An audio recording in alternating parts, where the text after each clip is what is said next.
Kahani Bar brings you a cocktail of stories, both in English and Hindi.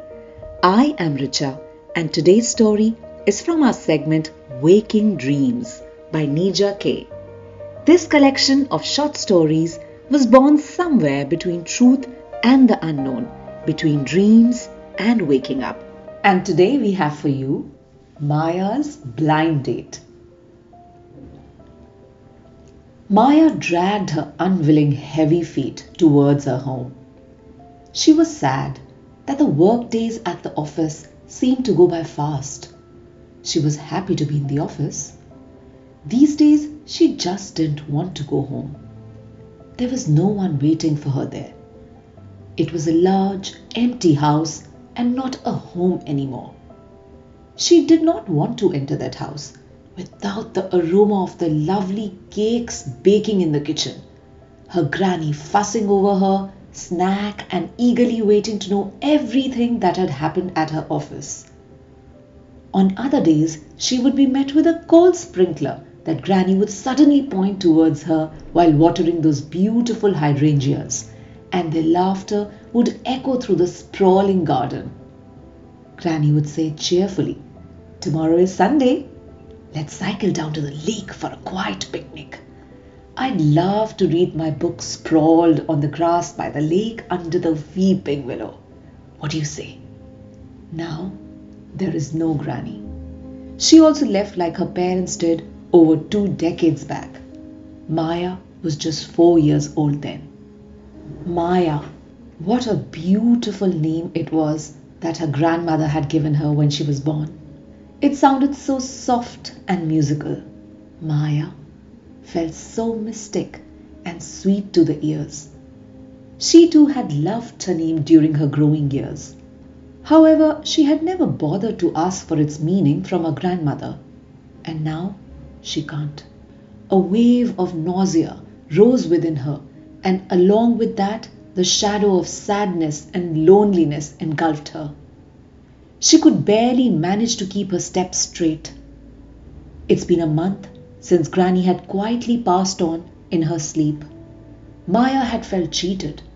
How could she go? Just like that? Without saying a goodbye? Or without giving her a last hug? Maya was shattered. She had not known life without Granny. Maya had been her grandmother's treasure and the only reason for her to keep on living. Despite her own grief of having lost her husband at a young age and then her son and daughter-in-law, she succeeded in keeping the vibes positive and happy for this little gem of hers. Maya had missed her parents. Not that she had any special time with them. Still, she felt their absence from time to time. Other than that, she had a very happy and protected childhood. A little overprotected, if I may say so. Maya entered the gate and walked into a lonely house. Even after a month, Maya felt the grief and pain of Granny's passing away as intensely as on the first day.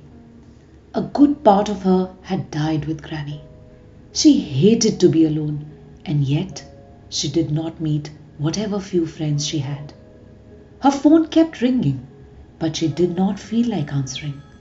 Some friends at the office kept trying to invite her out, but she declined. Now, they had stopped the invitations, and the phone rang lesser and lesser. Sundays and holidays were the worst. She kept lying in bed the whole day long. There was no zing left in the holidays because there was no Granny. Days went well with her work and office, but evenings were heavy and lonely in that huge house. Granny had taught her well how to be emotionally independent and not count on crutches from others for her own happiness and contentment. Most probably, she had tried to prepare her for this situation from her childhood. They had lots of fun together. They would watch TV, surf the net, and play Pictionary, chess, and other board games. For outdoor activities, they had a badminton court in one area of their garden. They even had a basketball loop fixed on one of the garage walls. Maya was amazed at her grandmother's youthful attitude. In the quest to make Maya strong and independent, both professionally and emotionally, Granny had gone a bit too far. She had realized that Maya had become kind of a recluse and a little, should I say, antisocial? Maybe. But it was too late for Granny to make amends, and life also didn't permit her to mend what was torn. Maya felt restless in the evenings in that lonely house without Granny. Her idle mind was wandering all over the place, and suddenly it found an occupation to busy itself. Maya. What is the meaning of Maya? She wondered. So she went to the only one left who could give her the answers. That was Google. What she found there added to her confusion. This is what she found. Maya is a female name in many parts of the world with different meanings in different languages and cultures. Maya means illusion or magic in Sanskrit and is also an alternate name for goddess of wealth, Lakshmi. In the Tupi language of southern Brazil, it means mother. In the Maori language of the indigenous people of New Zealand, it means courage or bravery. She learned that many Maori girls were named Maya. In Greek mythology, spelt as Maya is the name of the mother of Hermes, son of Zeus, and means to nurture. Maya got herself a large cup of coffee and sat on the windowsill of one of the many bay windows in the living room. Sitting with her feet tucked under her, she let her eyes soak in the evening mist that was gradually taking the entire garden into its folds. Maya, for a moment, threw her shroud of grief and loneliness away and wondered, so what should she think her name means out of all the definitions she had just Googled? She decided that she would like to be Maya, the illusion or magic, and also Maya, the courage. That sounds like me, she thought. Magically mystic with loads of courage. Yes, that's what my name means. She decided and felt her spirits rise a bit. Yes, she was courageous, but it was the loneliness and the absence of Granny that she could not handle. The little pep and the courage she had felt a fraction of a second back went out of her being. Poof! And let her deflated like a pricked balloon. How she wished she had some company, any company, even a dog maybe? Yes, that's what she should do. Get a puppy for herself. But who would look after it? The housekeeper could. She was toying with the idea when her laptop chimed. Curious, she walked over to the dining table where her laptop lay open. She saw something had popped up. It was the link to a dating app. Is that a sign?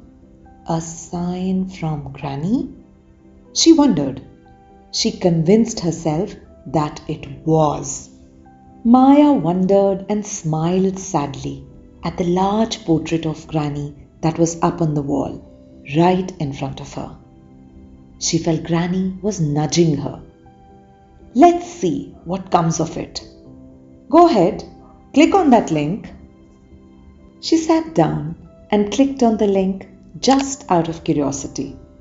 She was amused at her thoughtlessness. She had never indulged in these apps. What prompted her to do this today? She wondered why she had even filled in all her personal data. The index finger of her right hand seemed to have developed a will of its own, and it went and clicked the OK key. There, that was not so difficult. Her index finger seemed to comment. No, but it was indeed madness. Have I gone crazy? Am I talking to my own finger? She quickly hid her finger in her fist and went back to the windowsill, feeling silly and sad again. The rest of the evening melted away into the night, uneventfully. Savitri came in and said, Didi, shall I serve you dinner? I'm not hungry, but then I don't want to keep you.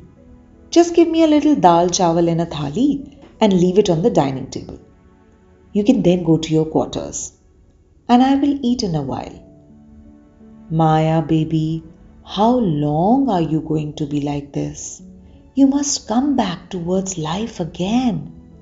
That's what Granny would want you to do. You must eat and sleep on time. I'm worried about you. Saying this, Savitri went to the kitchen. She returned sooner than Maya had expected. She had brought her a thali full of steaming dal chawal and her favorite bhindi fry. Savitri had decided not to get bullied by Maya anymore. Here, I have got you your thali, but I am not going to put it on the table. You can sit wherever you are sitting, but have this hot food. It will do you good. No, don't send me away. I won't go unless you start eating. Maya gave up. She got up listlessly, washed her hands, and sat down back on the windowsill. A little chill had set in. Savitri brought her a wrap and put it around her shoulders. She snuggled into it and said, Thank you, Savitri Didi. Now you can go. Maya started to eat her food as Savitri walked out. She was surprised at being suddenly hungry, so she finished every bit of the food on her thali. She left the thali that was wiped clean on the table, washed her hands, and came back to sit on the windowsill to wallow a little more in her own pain. She rested her restless head back against the cushion and stared into the darkness outside. Savitri was right. The food in her belly did her good. Soon her eyes felt droopy, and before she could even think of moving to her bedroom, she dozed off into an intoxicating sleep. She heard a soft tingling of a bell in her dream. She smiled. It must be Granny trying to wake me up. She uses all kinds of tricks to steal my sleep away, went her sleepy thoughts.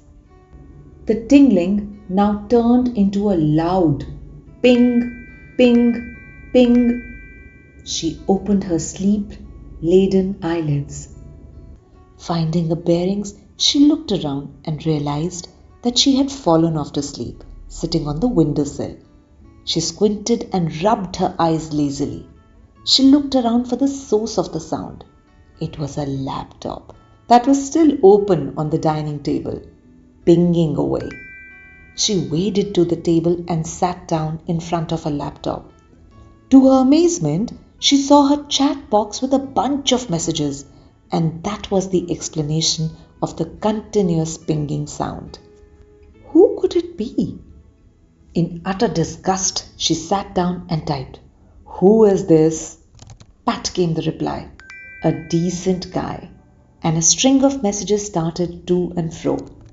Which decent guy is up at this hour messaging a stranger? Remember the dating app? Oh, that was just a mistake. By the way, I should not be chatting with a total stranger. I'm not a stranger. I know everything about you. Big deal. All my information is on the app.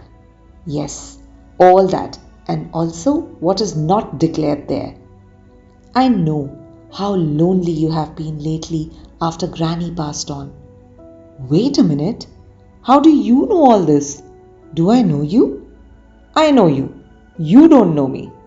So, what is your name? Who are you? Introduce yourself. I would rather do that in person. What makes you so confident that I would want to meet you? You want to lay a bet that you will come out to meet me right now? That's not going to happen. I don't even know your name. And what makes you think that I'll come out to meet you at this hour? I'm getting off this chat. And please don't message again. Try. Just try. You won't close this chat box when I tell you that I'm standing right outside on your porch. What? That can't be true. You must be out of your mind. Check it out. All you have to do is just come out. Maya's heart was racing now. She thought her breathing would stop any minute. She was sure that she was going to get a panic attack. Anger replaced anxiety as logic took over. She grabbed her wrap and rushed out of the room barefoot. She realized that she was actually running through the corridor. She stopped near the hat rack where she always hung her work bag. She rummaged through her bag and found the pepper spray that Granny had insisted that she carry with her all the time. Now was the time to use it. That gave her a little more confidence. She quickly flung the main door open. It opened onto the porch. She came to a sudden halt and stood there in shock. She became motionless. She looked like a lifeless, beautiful painting framed by the carved door frame. A few feet away from her stood the most handsome man she had ever set her eyes upon. He stood there leaning against the pillar, one hand in his trouser pocket and the other supporting his jacket that was thrown casually over his shoulder. He stared at her with those flirtatious eyes. A defiant smile that lightly played on his lips made him look devastatingly attractive. He said, "I told you that you would come out running to meet me." Maya was stunned. For a moment, she was speechless, and then she felt a rage consuming her. "Who the hell are you? And how can you come to my doorstep without my permission? And that too in the middle of the night?" Though her tone was authoritative, there was an undercurrent of a shiver in her voice. "You ask too many questions. First of all, put that pepper spray away. You won't need it, I assure you," he said in a calming voice. "Come, let's sit for a while and enjoy life in this beautiful moment. Who knows what comes next?" Maya was astonished at the ease with which he was hijacking the conversation. "You know that I am not alone here. I just have to call out and my caretakers will be here and they will throw you out. Just a minute. How the hell did you come in? There is a padlock on the main gate. Did you scale the wall?"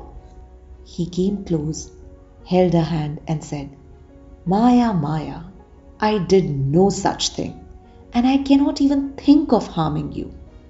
Please, let me explain." "Look here, mister, you need a bloody good explanation for your crazy actions or I'll dial 100. By now, they had walked together to the bench kept nearby.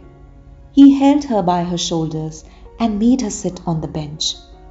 The can of pepper spray fell from her hand and rolled across the floor, away from them. His presence had a strange effect on Maya. The stranger sat next to her. She looked at him and said nervously, "Start talking." He looked at her with those deep-set eyes. Maya's heart skipped a beat. He asked, "What do you want to know?" Maya shook herself out of the stupor and said, "How about an introduction?" "Yes, an introduction. Well, let's see. How do I introduce myself? You see, I don't get many chances to introduce myself." Maya gave him a look that could put a fire dragon's eyes to shame, and he quickly started to talk. "You see, I have always been with you and around you." Maya snapped at him. "What do you mean? Have you been stalking me? Are you a stalker? Now I get it. And Maya started to get up. He pulled her down, made her sit again, and said, "That's your problem. You jump to quick conclusions. You draw assumptions and arrive at your own silly judgments. That is why you're so alone and lonely. You are so insecure that you doubt everyone, and that has kept you friendless and single." Maya was spitting fire now. "Who are you to judge me and analyze my character and then rip it apart? How much do you know about me and my life?" He looked at her with kind of meditative eyes and asked, "Do you believe in God?" His look had a mesmerizing effect on her. She felt that she was kind of enjoying his company and felt a strong urge to open her heart to him. Even just arguing with him was kind of therapeutic. He had, it seemed, cast a strange spell over her. So, as if in a trance, she started to weave a reply. "How can I believe in something I have not seen?" He quickly said, "One doesn't need to see everything to believe. One can feel, one can experience." Maya contemplated. "Well, if you ask me, if I feel his presence through my experiences, then yes, he is there, somewhere. But then he's a horrible villain." He was again quick to answer. "Yes, I couldn't agree more. But it only seems to us that way. He has a larger picture in front of him, and thus his plans for us are also larger than we understand." Maya retorted, "What larger plan did he have for me by snatching both my parents away when I was just a baby? And now he has taken Granny away as well, rendering me alone and totally helpless in this whole wide world." The stranger smiled ever so slightly. Holding her gaze, he took a little longer to speak this time. "Well, I cannot comment on that. It is not a part of my portfolio. There must have been worse pain waiting for them if they lived." Maya burst out laughing. "Bullshit! Who gives him the right to decide whether any one of us is capable of shouldering the pain or suffering that he himself is inflicting upon us? First, he writes our fate, and then he makes us believe that whatever he chooses for us is for our own good. And how silly we human beings are to believe in someone that we are not even sure exists. How do you know all this? And do you want me to believe you? Who do you think you are? Are you some kind of a god man? Or are you God himself?" Nothing wiped out his smile. "I am not God, but I am an angel for sure. Look at me. Don't I look like one?" He got up and swiped his hand from his head to his toes and struck a pose like a model. Maya laughed again. "You are incorrigible. And if you're an angel, where are your wings?" "I don't have wings, but I do have a shroud." He swirled on his toes, and out of nowhere appeared a black shroud that he wore over his shoulders. And when he faced her, she thought she would faint, but he held her with utmost care and tenderness and held her by her shoulders. "Look at me." Maya had her eyes shut tight. He insisted, "Don't fear me. Yes, I am the angel of death, and your time has not come yet." Maya opened her eyes ever so slowly. Yes, he looked like an angel of death, yet he was so handsome. She found her bearings, and it took her a great effort not to let her voice shake. "If indeed you are the angel of death, what are you doing here? You should be in Ukraine or in Israel, ruthlessly harvesting all the lives that have fallen there and are still falling. Not only the soldiers on both sides, but innocent civilians, men, women, and children alike? The stranger said, and there as well. You see, I have to have the skill of being in multiple places simultaneously. My job is such. Nobody can escape my net if their time is up in this dimension. Good for you. Glad that you have dropped by. I wanted to meet you myself. In fact, I have been looking for you. You must be very happy to be able to net so many lives without much work. He held her by her hand and invited her to dance with him. Yes, I am rejoicing. Come, join me in my celebrations. Maya shrank and pulled her hand away. If you indeed are the angel of death, then you should be ashamed of yourself to come uninvited and pluck people away just like that. You must have held a feast during the pandemic. What do you do with all the lives you take away? Where do you even put them? Does your heart not ache with the pain of those whose loved ones you take? You snatch away dear ones from dear ones without mercy. Do you have a heart or a mind for that matter? Does your conscience not poke you with guilt? Do you feel no shame in robbing people from people? Does your soul not cry when you orphan a child? With every question, Maya's anger rose by a notch, and by the end, she was actually screaming. Exhausted, she held a hand between her two palms and sat down.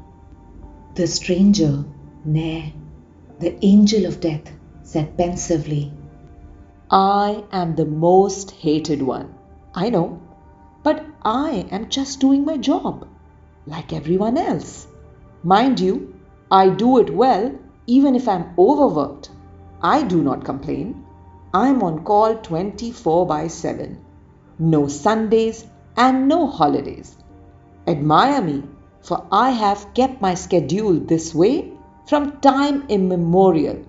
If I take a break from my job, life would rot and decay. Then life would chase me and you all would seek and beg me to continue with my job. So think hard before you ask me all those accusing questions. If death does not celebrate, how will life? Life is beautiful because death exists. Life owes all her glory and beauty to the decay of death. Then why dread me? Why fear me? I am the one who saves you in the end from all the hurts, all the pain, and all the misery that life inflicts upon you. I am your savior, your true friend. So, don't fear me. I only clean up the mess that life creates and leaves behind. He sat down next to her. Maya felt a sudden lightness in her head. She felt a strange glow that washed over her entire being, and with that, she realized the truth of every word that this so-called angel of death had uttered. Yes, death indeed is our ultimate soulmate, the friend that frees our souls from the prison of our bodies. She looked at him and said, Yes, there is truth in every word you said. But what of the souls? Who saves our souls from all the hurt and all the pain? Where do you take them to heal? He said, looking right through her, I'm sorry, that I cannot reveal. She pleaded, but he didn't relent. Helplessly she said, I know you are just doing your job like everyone else, but tell me, why are you here today, if it is not my time yet? He looked deep into her eyes and said, Sometimes I need to appear by your side to remind you that I'm right here, walking beside you all the time, and you don't know when your time will come. So, make the best of the time that you still have in your account. Let me also tell you that you are the special one. I don't appear like this for everyone. My warnings are not so friendly. I might appear in the form of an illness, disease, accident, or grief. So, Maya, make full use of the time while life offers it and I permit. Go out there, have fun, and live your life as you want. Everyone deserves that. Don't wait for the right time, for there is no right time. Now is the time that is yours. Don't carry the burden of the departed. That was their fate. You have your own. Live your fate without any grief and guilt. Joy and gaiety are for you to snatch from life. Life only offers. It doesn't fill your platter. You have to make an effort and serve yourself. Don't waste your time in the grief that belongs to the past. What belongs to the past should be left in the past. Shed your grief and the shroud of guilt that you have worn all your life. You are not responsible for anything that you have not created. Yes, you are fully responsible for your own life. Don't pin the blame on others of the consequences of the choices that you make. When you make your own choices, take full responsibility for the outcome of those choices. His smile now turned into a broad grin as he stretched his hand once again. Let's start from here. Join me in celebrating your life. Come on, Maya. The magically mystic with loads of courage. Come on. He urged her. Maya took his hand this time, without hesitation.